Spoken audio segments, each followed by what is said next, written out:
Sea of Thieves. I recently got to play the beta and I have to say I was very impressed. The art style is amazing, the game looks great, the sea is incredible. It's a phenomenal thing to sail a ship and just look out at the sea and it feels alive. It is amazing. The game is a ton of fun and it has a lot of little, fun little features that just kept making me laugh. The whole thing feels like a very solid game with a lot of polish and a lot of potential to entertain me for a long time. However, there are three things that worry me slightly. Three ways in which this game might let me down, and that's what I want to talk about in this video. Now before we start, let me just say these are three things I'm worried about, but they are not three things I know are coming or think are coming. They're just the three things that when I'm considering this game, these are the three things that could spoil it for me, and I just want to get them out there and hopefully, say to the company in question, just try to avoid these three pitfalls.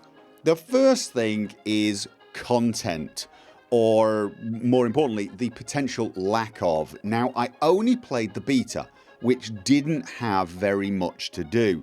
All you had was the treasure map quests. You'd get a map, you'd sail off, you'd dig up a treasure chest, and you'd bring it back and sell it. You could also fight other players, but there weren't so many players that was a common occurrence. So there was very little to do. I'm reliably told there was more to do in the alpha, and the plans for the final game are to add even more content, and that is really what I want to hear, because that is going to be important. There is a limited life cycle on just going out and getting treasure chests and bringing them back. As much fun as I had doing that, I'm not going to be doing that for very long before I start wanting to do other things. And I've seen some descriptions of the sort of quests they're adding, and they do look interesting, but what I really want to see is a lot of ship-to-ship combat. Gotta be honest, that's what I want to do when I play Sea of Thieves. I want to be a pirate, I want to be sailing the high seas, and I want to be taking down merchant ships. Not necessarily other pirates. I mean, it's going to be good to fight other players in PvP battles, but I'm a pirate. Pirates take down merchants. I'm going to want some merchant ships sailing around so I can just go off and take them out. And that's what I'm looking forward to. I'm looking forward to 10-minute, 15-minute ship chases where we're trying to get in position to get the cannons to bear, sink their ship, and then get a massive haul, that sort of thing. Perhaps the odd raid boss, the odd naval unit that hunts you down, or even a sea monster, a sea monster guarding some wreck with a lot of treasure. I want to see some variety. I did read a few articles suggesting a few different factions with different quests, but I'm hoping it's not just going to be go here, get a chest, bring it back here. I want battles. Okay, that's what I want. I want sea battles. I want to shoot things. I want to be a pirate. Okay, that's what I want. I want to be a pirate. I want to take down merchant ships, kill all the sailors, and take their booty. The treasure booty, not. You know what I'm talking about. The second thing I worry about is the fact that this is going to be PC and Xbox, and it's cross-platform. Xbox players will be playing against PC gamers, and I'm slightly worried that they're going to try and balance the two out. They're going to try and bring parity to the two systems by gimping PC gamers. Now, I do realise you've got to balance things out, and there are a variety of ways you can do that. Well, let's say balance things out. You can design your game in such a way that the difference between the two systems has less effect on the final result. Yes, PC gamers are going to have higher frame rate. Yes, they're going to be getting better resolution, but no, this doesn't transfer into, getting more kills and getting more treasure. Both both Xbox and PC have the same chance when facing each other in combat. However, that can sometimes be difficult, and the reason I'm worried about this is there is one thing in-game I noticed straight away, and that was how awful the rifle was. For those of you that don't know, Sea of Thieves has a rifle with a scope, and when you zoom in, when you look through the scope, your mouse sensitivity just tanks. I don't mean it drops, I don't mean it gets a little more accurate. I mean you feel like you've been, I don't know, stung by some poisonous insect and paralyzed. It just feels like the mouse is not responding. It's utterly, completely horrible. And when I mentioned this, somebody said, oh well, that's to bring parity with Xbox users who have to use a controller.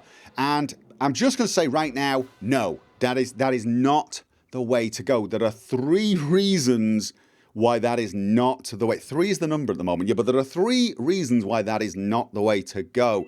The first reason is it's just bleh. It's horrible, it's nasty, it just feels disgusting. As a mouse user, when I zoom in to aim and all of a sudden everything goes mushy and horrible, it just feels bleh.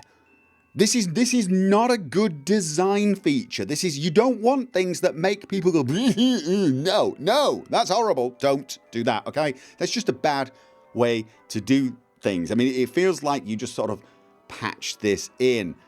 Second of all, this is just such a bad design philosophy.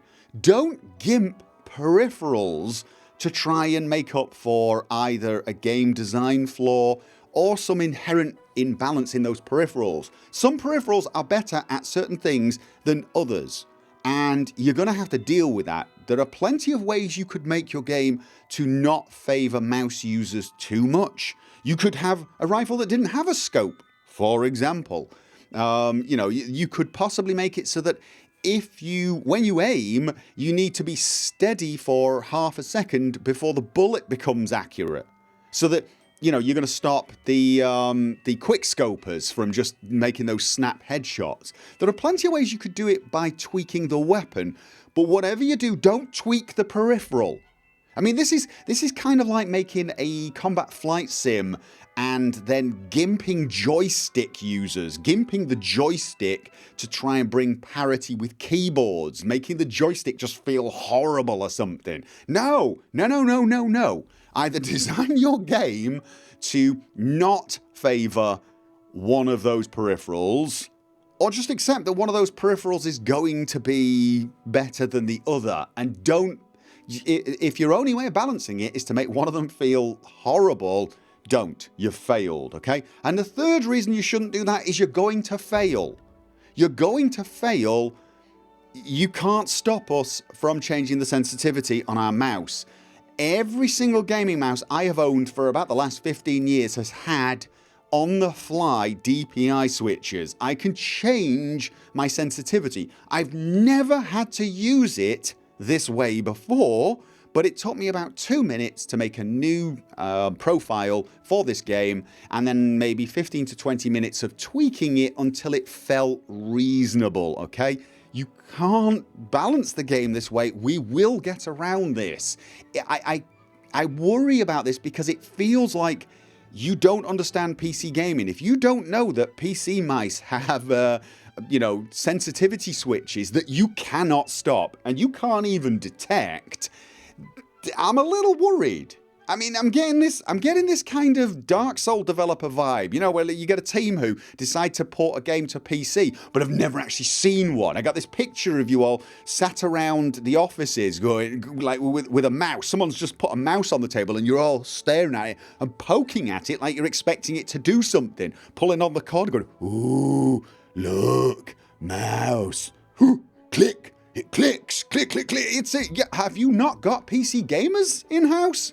Because any one of them would have turned around to you and said, no, that's a terrible idea, don't do that, they will get around that. Okay? So, stop trying to bring parity between peripherals. If you're going to have PC versus Xbox users, either find an in-game way of balancing it that doesn't gimp a peripheral, or accept that some peripherals are just more suited to certain tasks. And aiming down a scope, well, that does favour the mouse, okay? There's no way around that. So you should probably stop trying.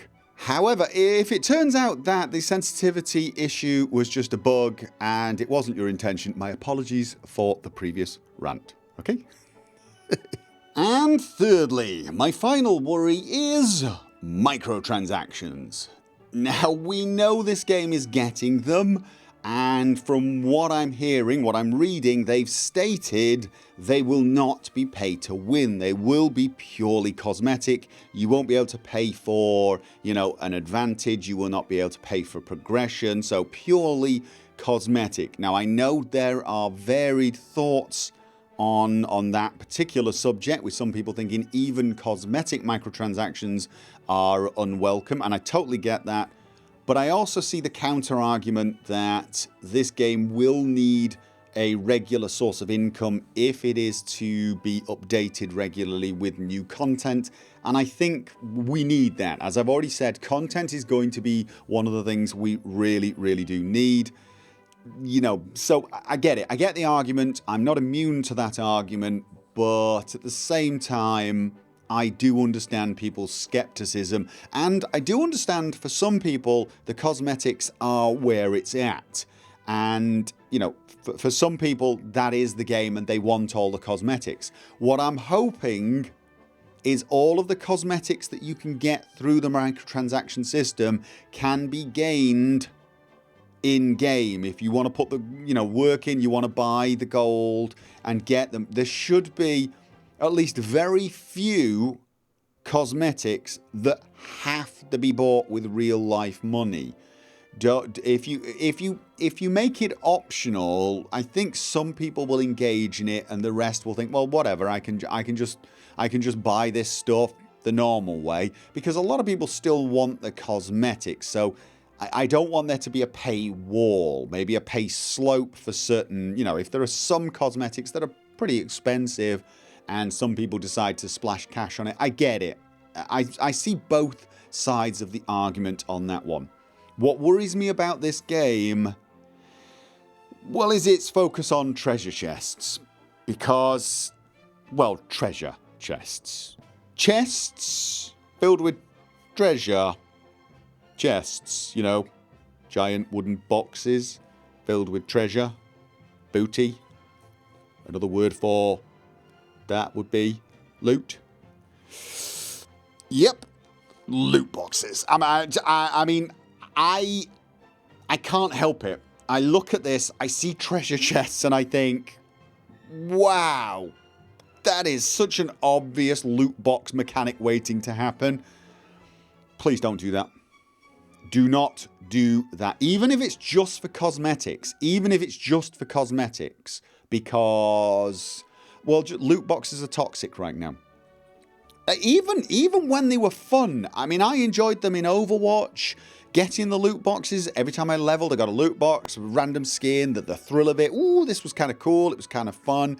I do get it, but that is part of the problem, isn't it? I've been convinced by those who say it's gambling. Even if it's cosmetic, it is gambling and it triggers the same impulses. And if there is a way to then purchase those boxes rather than play for them, some people's gambling instincts are going to kick in. So I'm a convert to the idea that even cosmetics are dangerous when it's gambling. So loot boxes, treasure chests that you can buy, please no. I can handle microtransactions. I can understand it. I can see both sides of the argument on that one.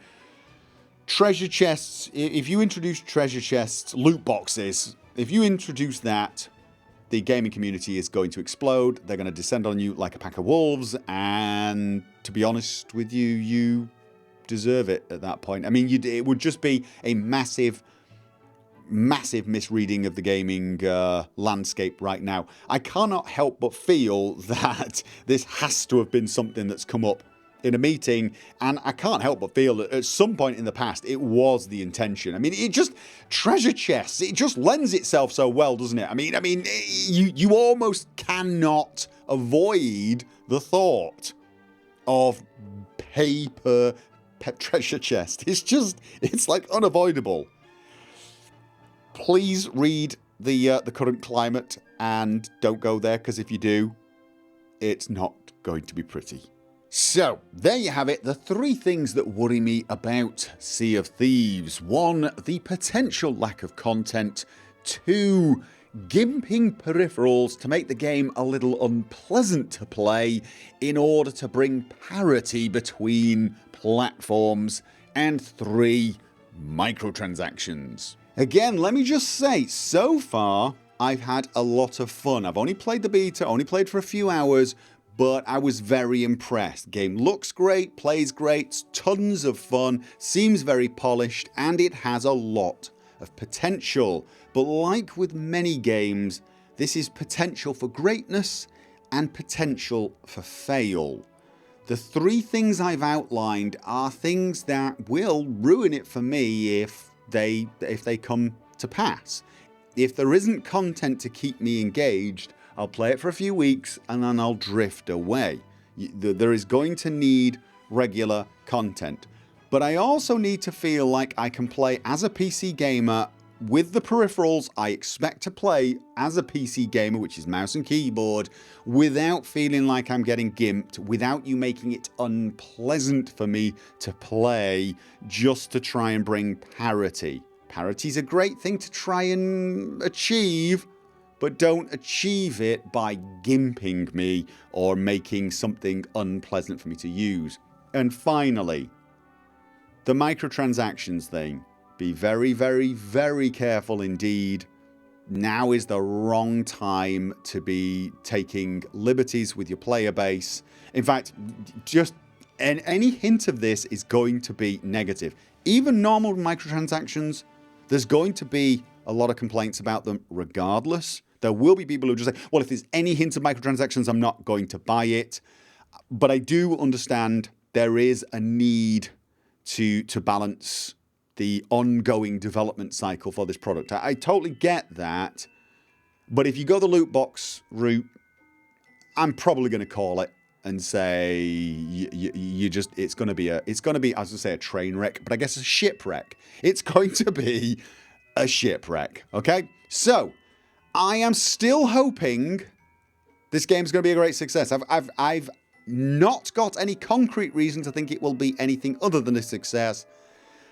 I'm just outlining. I tell you what I feel like now. I feel like the guy in the crow's nest who's pointing out some rocks ahead. Some rocks, not because I think you're going to crash into them, just so that, you're aware of those rocks so you can plan your course around them, okay?